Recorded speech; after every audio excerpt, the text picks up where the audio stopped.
Hello दोस्तों, स्वागत है आपका गुलशन सर जीके क्लासेस में। हम आप सभी के लिए जीके का 40 इम्पोर्टेंट क्वेश्चन लेकर आए हैं, जिसमें से हिस्ट्री, ज्योग्राफी और पॉलिटिक्स से सम्मिलित क्वेश्चन हैं। तो चलिए क्लास को बिना देरी शुरू करते हैं। पहला क्वेश्चन कर रहा है, कुशल स्थानीय स्वायत्त शासन के लिए विख्यात दक्षिण भारत का राजवंश था। तो कौन था? तो दक्षिण भारत का राजवंश कौन था? चोल था। कौन था? चोल। चोल के बारे में और भी बातें याद रखिए। जो चोल राजवंश था ना, वो पंचायत बेस था, पंचायत व्यवस्था और स्थानीय स्वायत्त शासन के लिए प्रसिद्ध था। खासकर कहाँ के लिए? तो तंजापुर और गंगईकोंड चोलपुरम में। खासकर तंजापुर और गंगईकोंड चोलपुरम में प्रसिद्ध था। दूसरा क्वेश्चन देखिए, कला के गंधर्व, कला के गंधार शैली की उत्पत्ति हुई थी। तो कला के गंधार शैली की जो उत्पत्ति हुई थी कनिष्क के राजकाल में। किसके राजकाल में हुई थी? कनिष्क के राजकाल में इसकी उत्पत्ति हुई थी। तीसरा क्वेश्चन है, अपनी राजधानी को दिल्ली से दौलताबाद कौन ले गया था? अपनी राजधानी दिल्ली को दौलताबाद कौन ले गया था? तो मोहम्मद। कौन ले गया था? मोहम्मद तुगलक ले गया था। अपनी राजधानी दिल्ली से दौलताबाद कौन ले गया था? मोहम्मद तुगलक। और कब ले गया था? तो 1327 ईस्वी में। मोहम्मद तुगलक तो दिल्ली से दौलताबाद अपनी राजधानी ले गया था, पर वह फिर की किया, पर फिर वो वापस भी लेके चला आया था। फिर देखिए यहाँ पे प्रिंटिंग का मशीन है। यहाँ पे चौथा क्वेश्चन कर लीजिए। चौथा क्वेश्चन है, भारत में औद्योगिक वित्त का कौन सा इनमें से स्रोत नहीं है? तो कौन सा नहीं है? तो unit trust, unit trust, unit trust of India नहीं है। पांचवा क्वेश्चन देखिएगा, बिहार राज्य के मुख्य नगद फसल कौन सी है? तो बिहार राज्य के मुख्य नगद फसल कौन सी है? गन्ना है, इसके साथ साथ मक्का, इसके साथ साथ मक्का और तंबाकू, इसके साथ साथ मक्का और तंबाकू भी है। तंबाकू, इसके साथ साथ मक्का और तंबाकू भी है, ये भी याद रखिएगा। ठीक है, चलिए आगे बढ़ते हैं।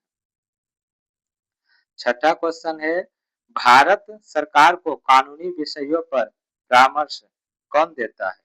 तो भारत सरकार को जो कानूनी विषयों पर परामर्श देता है वह एंटोनी जनरल देता है। कौन देता है? एंटोनी जनरल देता है। तो चलिए आगे बढ़ते हैं। सातवां क्वेश्चन है, इनमें से कौन एक राजकोषीय नीति का उपकरण नहीं है? इनमें से कौन एक राजकोषीय नीति का उपकरण नहीं है? तो ब्याज दर नहीं है। कौन नहीं है? ब्याज दर। ब्याज दर नहीं है। जो ब्याज दर है ना, इसे आरबीआई कंट्रोल करता है। आरबीआई आरबीआई कंट्रोल करता है, इसे सरकार नहीं कंट्रोल करता, ये भी याद रखिएगा। आठवां क्वेश्चन है, जैसे जैसे अर्थव्यवस्था विकसित होती है, राष्ट्रीय आय में तृतीय क्षेत्र का अंश क्या होता है? तृतीय क्षेत्र का अंश क्या होता है? बढ़ जाता है। तृतीय क्षेत्र का अंश क्या होता है? तृतीय क्षेत्र का अंश बढ़ जाता है। क्यों बढ़ जाता है? देखिए, जैसे विकास के साथ लोग खेती छोड़कर, विकास के साथ लोग क्या करता है? खेती छोड़कर सर्विस सेक्टर में जाता है, जैसे बैंक कर लेता है, आईटीआई, एजुकेशन, हेल्थ में। इसलिए क्या होता है? इसलिए अर्थव्यवस्था विकसित होकर क्या होता है? राष्ट्रीय आय में तृतीय क्षेत्र के अंश में क्या होता है? बढ़ जाता है। ठीक है, इसके साथ चलिए नौवां क्वेश्चन देखिए, आर्थिक नियोजन का विषय है। आर्थिक नियोजन का जो विषय है वो क्या है? संवर्ती सूची है। संवर्ती सूची है। जो संघीय सूची है, आर्थिक नियोजन का जो विषय है वो क्या है? संवर्ती सूची है। तो फिर आगे देखिए 10वां नंबर क्वेश्चन में, निम्नलिखित में से कौन भारत की राष्ट्रीय आय का मुख्य स्रोत है? यानी कि पूछ रहा है कि जो भारत को सबसे अधिक आय किससे मिलता है? तो भारत को जो है सबसे अधिक आय सेवा क्षेत्र से मिलता है। किससे मिलता है? सेवा क्षेत्र से मिलता है। चलिए आगे बढ़ते हैं। कौन सा ऐसा कर है जो केंद्र सरकार द्वारा लगाया जाता है लेकिन उसे उससे प्राप्त आय को केंद्र सरकार और राज्य सरकार में विभाजित कर दिया जाता है। यानी कि पूछ रहा है कि ऐसा कौन सा कर है जो राज्य सरकार और केंद्र सरकार दोनों मिल केंद्र सरकार के द्वारा लगाया जाता है लेकिन उसे केंद्र सरकार और राज्य सरकार में उस आय को विभाजित कर दिया जाता है। तो ऐसा कौन सा है? तो निगम कर है। ऐसा कौन सा कर है? तो निगम कर है। लेकिन देखिए, जब पहले जीएसटी लागू नहीं हुआ था, जब पहले जीएसटी लागू नहीं हुआ था तो उसके हिसाब से बी होगा, लेकिन जब से नया कर शुरू हुआ, जब से 2017 से जीएसटी आने के बाद ये निगम कर पे आता है, इसलिए थोड़ा इस पर ध्यान दीजिएगा। चलिए आगे बढ़ते हैं क्वेश्चन नंबर 12 से। भारत में स्थित भारत में स्थित लोनार झील किस प्रकार का झील है? भारत में स्थित लोनार झील किस प्रकार का झील है? तो क्रेटर झील है। किस प्रकार का झील है? क्रेटर झील। 13 नंबर देखिए, मानचित्र की दूरी मापने में क्या कहा जाता है? उसको अंश कहा जाता है। उसको अंश कहा जाता है। 14 नंबर क्वेश्चन देखिएगा, कुद्रेमुख में मुख्य महत्वपूर्ण लोहा अयस्क खदान है तो कहाँ है? कुद्रेमुख में जो है वो कहाँ है? कर्नाटक में। कहाँ है? कर्नाटक में है। चलिए आगे देखते हैं। यहाँ देखिए 19 से, इससे पहले ये देख लीजिए 15 यहाँ है ना। चीनी उत्पादन में अग्रणी राज्य कौन है? चीनी उत्पादन में जो अग्रणी राज्य है वो है उत्तर प्रदेश। ठीक है।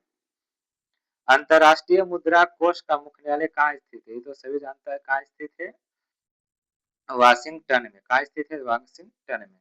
17 नंबर देखिए, भारत में कोयले का प्रमुख उत्पादक राज्य है। भारत में कोयले का जो प्रमुख उत्पादक राज्य है वो है छत्तीसगढ़। वो है नया छत्तीसगढ़ है, लेकिन जो पहले था वो झारखंड था, इसीलिए अभी के हिसाब से क्या है? छत्तीसगढ़ है। फिर देखिए, निम्नलिखित में से कौन सी फसल खाना और चारे के रूप में प्रयोग किया जाता है? पूछ रहा है इसमें कौन सा फसल है जिसको खाया भी जाता है और गाय या भैंस के लिए चारे के रूप में भी प्रयोग किया जाता है। तो कौन सा फसल हो जाएगा? तो मक्का। क्या है? मक्का ऐसा फसल है जो चारे और खाना दोनों के रूप में प्रयोग किया जाता है। ठीक है, तो चलिए आगे देखते हैं। 19 नंबर क्वेश्चन में क्या कह रहा है? इनमें से कौन सा नेता नरमपंथी था? इनमें से कौन सा नेता नरमपंथी था? तो दादा भाई नौरोजी। जो दादा भाई नौरोजी थे ये संविधानिक तरीके से आजादी चाहते थे। बाकी सब बाकी सब थे जैसे कि लाला लाजपत राय, बाल गंगाधर तिलक, ये सब जो थे ना वो आंदोलन और विरोध से आजादी चाहते थे, लेकिन दादा भाई नौरोजी जो थे वो संविधान के तहत आजादी चाहते थे। ठीक है।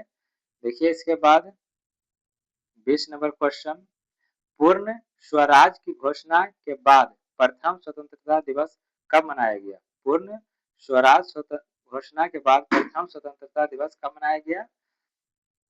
तो 26 जनवरी 1930 को मनाया गया। इसके बाद देखिएगा, भारत में मंत्री परिषद की अधिकतर सदस्य लिए जाते हैं। पूछ रहा है भारत में जो मंत्री परिषद का जो होता है ना उसमें अधिकतर सदस्य कहाँ से लिए जाते हैं? तो जो अधिकतर सदस्य है वो लोकसभा से लिए जाते हैं। कहाँ से लिए जाते हैं? लोकसभा से लिए जाते हैं। आर्टिकल 75 के अनुसार मंत्रिपरिषद के 90% जो सदस्य है वो लोकसभा से लिए जाते हैं और प्रधानमंत्री भी जो है ना लोकसभा का ही सदस्य है, प्रधानमंत्री भी। ठीक है, आगे चलते हैं। 22 नंबर, संविधान के किस संशोधन के अंतर्गत निजी संपत्ति का अधिकार मौलिक अधिकारों की सूची से निकाल दिया गया है? तो 44 से निकाल दिया है। पहले निजी संपत्ति आर्टिकल 31 के तहत मौलिक अधिकार था, लेकिन 1978 में 44वें संशोधन के अंतर्गत इसे मौलिक अधिकार से क्या किया है? हटा दिया गया है। ठीक है, तो इस बात को याद रखिएगा, है ना। फिर देखिए, किन राज्यों से होकर चंबल नदी बहती है? किन राज्यों से होकर चंबल नदी बहती है? तो उत्तर प्रदेश, उत्तर प्रदेश, मध्य प्रदेश और राजस्थान। उत्तर प्रदेश, मध्य प्रदेश और राजस्थान से होकर चंबल नदी बहती है। इस चंबल नदी के बारे में और भी कुछ बात याद रखिएगा, आपको बता रहे हैं। चंबल नदी मध्य प्रदेश के महू से निकलती है। कहाँ से निकलती है? महू से। चंबल नदी मध्य प्रदेश के महू से निकलती है। राजस्थान से बहती हुई, राजस्थान से चंबल नदी बहती हुई उत्तर प्रदेश में यमुना नदी में प्रवेश करती है। किस नदी में? यमुना। यमुना नदी में प्रवेश करती है। यमुना नदी में प्रवेश करती है। यमुना नदी में प्रवेश करती है। यमुना नदी की सहायक नदी भी है चंबल नदी, ये भी याद रखिएगा। आगे है, निजी पार्टी का प्रतीक चिन्ह क्या था? निजी पार्टी का जो प्रतीक चिन्ह है वह स्वास्तिक था। स्वास्तिक का चिन्ह जानते हैं जी? ये वाला ना होता है, आप देखेंगे कहीं पर घर पर, ये वाला, इसी को कहता है स्वास्तिक चिन्ह। ये था उसका चिन्ह। 25 नंबर क्वेश्चन कहता है, किस संधि के द्वारा अमेरिकी स्वतंत्रता संग्राम को मान्यता मिली? तो पेरिस के संधि के तहत अमेरिकी स्वतंत्रता संग्राम को मान्यता मिली। भारत में संप्रभु कौन है? जनता। भारत में संप्रभु कौन है? जनता। कैसे? क्योंकि हम ही सब नेता लोगों को वोट देकर चुनते हैं, इसीलिए जनता है। ठीक है।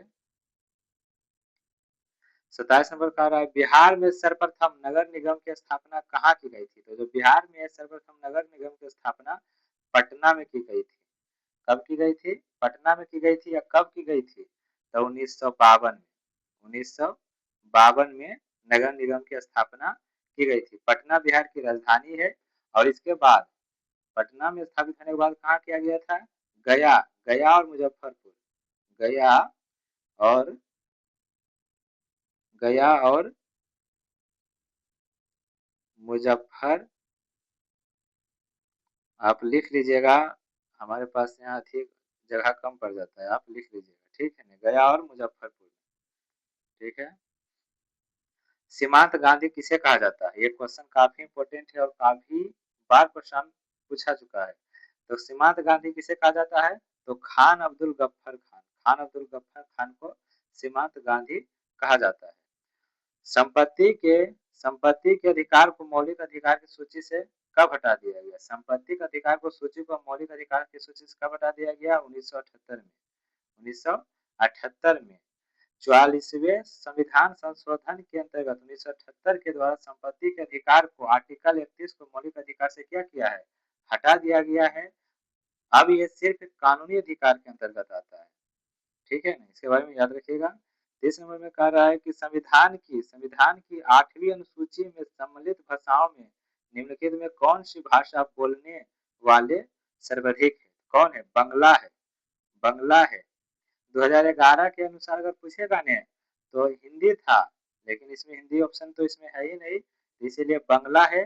अगर तीसरे नंबर पर बोलेगा, थर्ड नंबर पर कौन हो जाएगा? मराठी। लेकिन बोला इसमें कौन है? बंगला होगा इसमें। ठीक है, चलिए आगे बढ़ते हैं। भारतीय अर्थव्यवस्था में निम्नलिखित में से कौन सा पूर्णतः निजी क्षेत्र है? कौन सा पूर्णतः निजी क्षेत्र है? कौन हो जाएगा? कृषि। ये देखिए 32 नंबर, जैन धर्म के लोग मानते हैं कि महावीर थे। तो जैन धर्म के जो लोग हैं क्या मानते हैं? महावीर क्या थे? वो तीर्थकार थे। वो क्या थे? तीर्थकार थे। तीर्थकार किसे कहता है? तीर्थकार का मतलब क्या होता है?